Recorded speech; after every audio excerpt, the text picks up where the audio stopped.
The Wonderful Wizard of Oz by L. Frank Baum. Chapter 1. The Cyclone.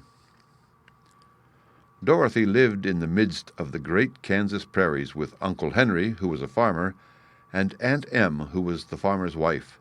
Their house was small, for the lumber to build it had to be carried by wagon many miles. There were 4 walls, a floor, and a roof, which made one room, and this room contained a rusty-looking cook stove, a cupboard for the dishes, a table, 3 or 4 chairs, and the beds. Uncle Henry and Aunt Em had a big bed in one corner, and Dorothy a little bed in another corner. There was no garret at all, and no cellar, except a small hole dug in the ground called a cyclone cellar, where the family could go in case one of those great whirlwinds arose, mighty enough to crush any building in its path. It was reached by a trap door in the middle of the floor, from which a ladder led down into the small, dark hole.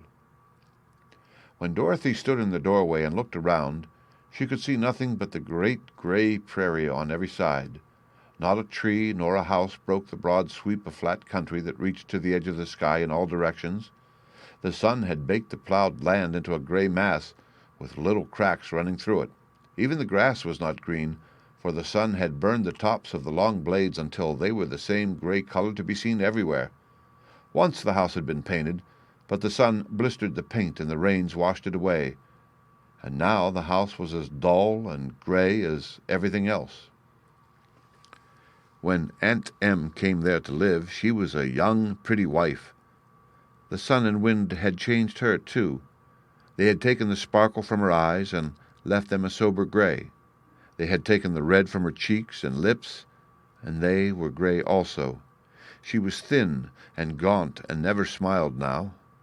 When Dorothy, who was an orphan, first came to her, Aunt Em had been so startled by the child's laughter that she would scream and press her hand upon her heart whenever Dorothy's merry voice reached her ears, and she still looked at the little girl with wonder that she could find anything to laugh at. Uncle Henry never laughed. He worked hard from morning till night, and did not know what joy was. He was gray also, from his long beard to his rough boots, and he looked stern and solemn and rarely spoke. It was Toto that made Dorothy laugh, and saved her from growing as gray as her other surroundings.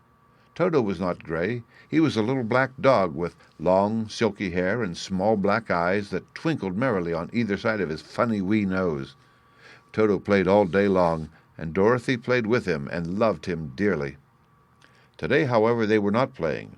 Uncle Henry sat upon the doorstep and looked anxiously at the sky, which was even grayer than usual. Dorothy stood in the door with Toto in her arms and looked at the sky, too. Aunt Em was washing the dishes.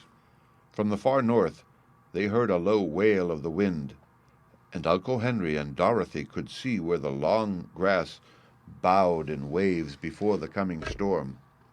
There now came a sharp whistling in the air from the south, and as they turned their eyes that way, they saw ripples in the grass coming from that direction also. Suddenly Uncle Henry stood up. "There's a cyclone comin', Em," he called to his wife. "I'll go look after the stock." Then he ran towards the sheds where the cows and horses were kept. Aunt Em dropped her work and came to the door. One glance told her of the danger close at hand. "Quick, Dorothy!" she screamed. "Run for the cellar!" Toto jumped out of Dorothy's arms and hid under the bed, and the girl started to get him. Aunt Em, badly frightened, threw open the trap door in the floor and climbed down the ladder into the small dark hole. Dorothy caught Toto at last and started to follow her aunt. When she was halfway across the room, there came a great shriek from the wind, and the house shook so hard that she lost her footing and sat down suddenly upon the floor. Then a strange thing happened. The house whirled around 2 or 3 times and rose slowly through the air. Dorothy felt as if she were going up in a balloon. The north and south winds met where the house stood and made it the exact center of the cyclone.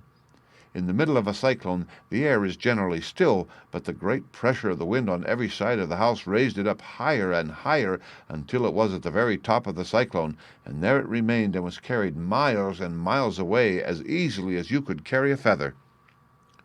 It was very dark, and the wind howled horribly around her, but Dorothy found she was riding quite easily. After the first few whirls around, and one other time when the house tipped badly, she felt as if she were being rocked gently like a baby in a cradle. Toto did not like it. He ran about the room, now here, now there, barking loudly, but Dorothy sat quite still on the floor and waited to see what would happen.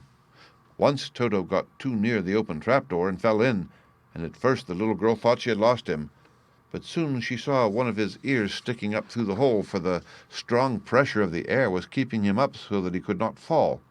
She crept to the hole, caught Toto by the ear, and dragged him into the room again, afterward closing the trapdoor so that no more accidents could happen. Hour after hour passed away, and slowly Dorothy got over her fright. But she felt quite lonely, and the wind shrieked so loudly all about her that she nearly became deaf. At first she had wondered if she would be dashed to pieces when the house fell again, but as the hours passed and nothing terrible happened, she stopped worrying and resolved to wait calmly and see what the future would bring. At last she crawled over the swaying floor to her bed and laid down upon it, and Toto followed and lay down beside her. In spite of the swaying of the house and the wailing of the wind, Dorothy soon closed her eyes and fell fast asleep. The end. Read by Rick Kistner for Lit2Go on the web at fcit.usf.edu.